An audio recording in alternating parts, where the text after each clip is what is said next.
అందరికీ తెలుసు ఐలమ్మ గారు చాకలి ఐలమ్మ గారి 40వ వర్ధంతి.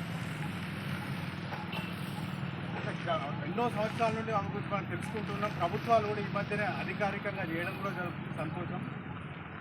ఈ 40వ వర్ధంతి సందర్భంగా ఐలమ్మ గారి గురించి మళ్ళొకసారి, అంటే గొప్ప వ్యక్తుల గురించి ఎప్పుడు స్మరించుకుంటేనే ఆ ఫలితాలు ముందు తరాలకు అంతే అనే ఉద్దేశంతోనే ఈ కార్యక్రమాలను ఎప్పుడు నిర్వర్తిస్తూ ఉంటారు.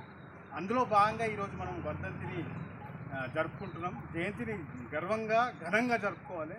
ఈ వర్ధంతి సందర్భంగా మనకు గజ్వేల్ నియోజకవర్గ అధ్యక్షులు ఎల్లేష్ అన్న గారు కానీ, గజ్వేల్ నియోజకవర్గ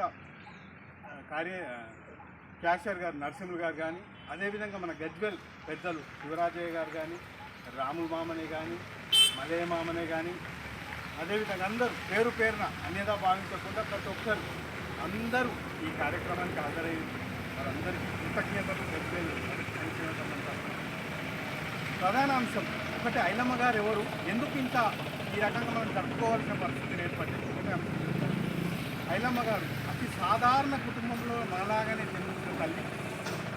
మనకంటే దుర్లభమైన జీవితాన్ని గడిపింది చిన్న వయసులో.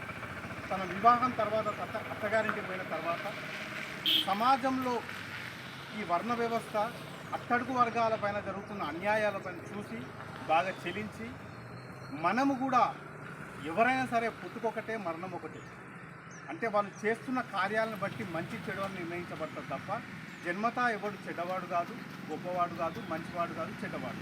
అంటే మనకెందుకు ఇలాంటి సమాజంలో ఇలాంటి అణగారిన వర్గాలుగా, అంతరాని వర్గాలుగా ఉన్నారని ఒక గుర్తెరిగి సమాజంలో ఈ మార్పు కోసం తన చివరి శ్వాస వరకు, తన చివరి కట్టే కాలే వరకు కూడా నిరంతరం పోరాడి, ఆ పోరాటం ఎంత గొప్పదంటే తన కుటుంబ సభ్యుని తన కన్నెదుటే కోల్పోయినా కానీ తన యొక్క నమ్మిన సిద్ధాంతాన్ని ఎక్కడా వదులుకోలే. అలాంటి తల్లి మన జాతిలో పుట్టడం మనకు చాలా గర్వకారణం. అలాంటి తల్లిని మనం స్మరించుకోవాల్సిన సందర్భం ఉన్నది. అందులో భాగంగానే ఈరోజు మనం స్మరించుకుంటున్నాం. ఈ కార్యక్రమానికి అతిథులుగా వచ్చిన ఎల్లేష్ అన్న ఒక్క నిమిషం మాట్లాడారు.